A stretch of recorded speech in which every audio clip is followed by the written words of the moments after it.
Taong 2024 ay nasa halos 5 milyong Pilipino ang nakabinipisyo sa Ayuda para sa Kapos ang Kita Program o AKAP. Pero nang tinanong sa pagdinig sa Senado sa kung sino-sino ang nakatanggap ay wala namang maibigay na listahan o pangalan ang Department of Social Welfare and Development o DSWD.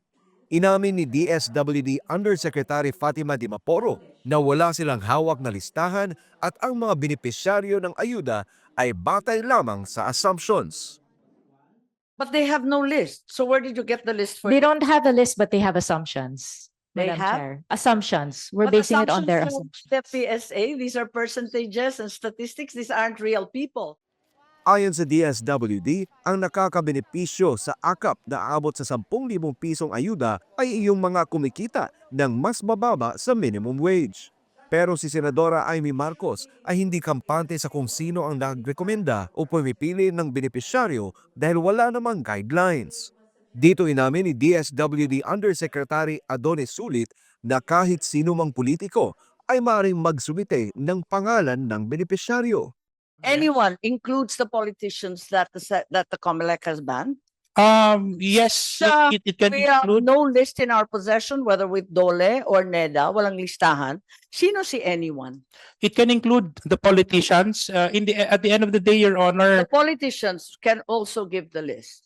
yeah, anyone, the government agencies, local chief executives, or legislators. Tumbok ng senadora ay kung bakit hanggang sa ngayon ay wala pa ring karagdagang guidelines ang AKAP na may conditional implementation matapos i-veto ng Pangulo sa 2025 budget. Kaugnay nito ay nakatenga pa rin ang hiling ng DSWD sa COMELEC na bigyan ng exemption ng AKAP sa election ban.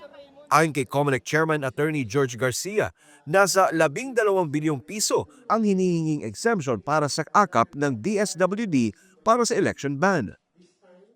But on January 16, 2025, another letter was received by yours truly. This time, this is a supplement to the original request, again containing a request for exemption of AKAP, and the amount this time is 12,633,600,000. As of this time, Madam Chair, I have not acted on such a request, simply because I am waiting for the guidelines as committed. Dahil sa kawalan ng guidelines at laki ng pondo para sa exemption ng AKAP sa election ban, ay ikinababahala ni dating Associate Justice Antonio Carpio na ito ay maabuso ng mga politiko, lalo na ng mga kongresista. Suwestyon ni Carpio na gawin itong transparent kung saan dapat nakalathala sa website ang pangalan ng benepisyaryo, magkano ang tinanggap at sino ang nagrekomenda. Iginit ni Carpio na bagamat di bawal na magrekomenda ang mga mambabatas, pero kung mayorya ng mga rekomendasyon ay galing sa mga kongresista, ay questionable na ito. And if they don't follow the recommendation of the congressman, only let's say 20-25%, I think that's fair enough na you are taking into account the recommendations of everybody. Pero pag majority are recommendees of congressmen, may problema tayo. We are honored by your presence, and we continue to enlighten us about this rather controversial program, the AKAP program. So we are tackling today the resolution that we filed in the effort to understand exactly what has come to pass with regard to this resolution. And in fact, we have already certain questions regarding the post-enactment congressional measure prohibited by Belgica versus Ochoa, limiting it in particular that congressional oversight should be limited, and the apparent violation of the separation of the executive and the legislative. And it is very, very clear that Article 7, Section 11 vests the executive power solely on the president. Article 6, Section 1, the legislative power is also very clear-cut, outlining the power of the purse that belongs solely to the legislative, but thereafter ends once the budget has been formulated. In the 2024 General Appropriations Act, 26.7 billion was introduced by Congress during the bicameral conference for a new program called AKAP to provide assistance to minimum wage earners under the category of low income. Thereafter, it became one of the main points of contention, and it was very clear during the hearing on September 16 of 2024 in the discussion for the GAA of 2025. Secretary Gatchalian, who's unfortunately not with us today, made it very clear that there would be no AKAP. He further explained that for this coming budget, referring to 2025, what we ask is to augment AX. We figured that that is the program that everybody knows, and we opted to ask for our Tier 2 an augmentation of our AX. Upon our insistent interpellation, they added from the DSWD and the Secretary himself that is why part of our committee amendments on the DSWD is that all amendments increasing the budget of the AX program or other similar social protection programs, such as AKAP, should be included in a single unified program. End of quote. So I believe that today, it has become very urgent to understand the actual situation with regard to AKAP. The President, after signing the budget, has also, in his veto message, clarified to ensure that government assistance is not a provisional solution to a persistent issue. I am compelled to subject the implementation to the convergence of the DSWD, DOLE, the NEDA, geared towards strategic interventions leading to the long-term improvement of the lives of qualified beneficiaries, and guarding against the misuse, duplicative, and fragmented benefits. In this regard, the implementation of AKAP shall be in strict compliance with pertinent laws, rules, regulations, jurisprudence, and in accordance with guidelines to be issued jointly by DSWD, DOLE, and NEDA, so that clearly this conditional implementation is the injunction of the executive. I think DBM, through the secretary, also indicated that more safeguards would be introduced in the said guidelines, including the use of national ID cards. Thereafter, it was reported that no political paraphernalia would be allowed, and the DSWD outlined the proposed safeguards. We are aware also that the COMELEC has exempted from the election ban approximately 27, I believe, programs of the DSWD, among which are AKAP.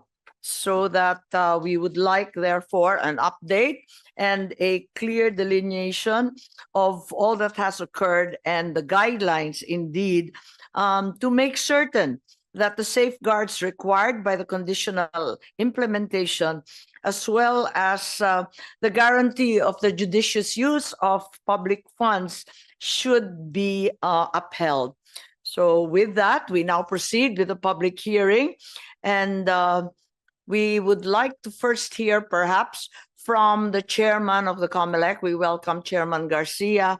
And the simple question is, are you in receipt at the COMELEC of the guidelines for AKAP? Umaga po, Madam Chair, at sa mga importanteng panauhin ngayong araw na to.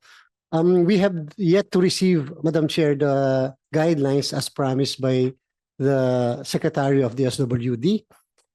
In the December 19, 2024 letter addressed to yours truly by the DSWD requesting for exemption on the ban on social services to be effective 45 days before the election.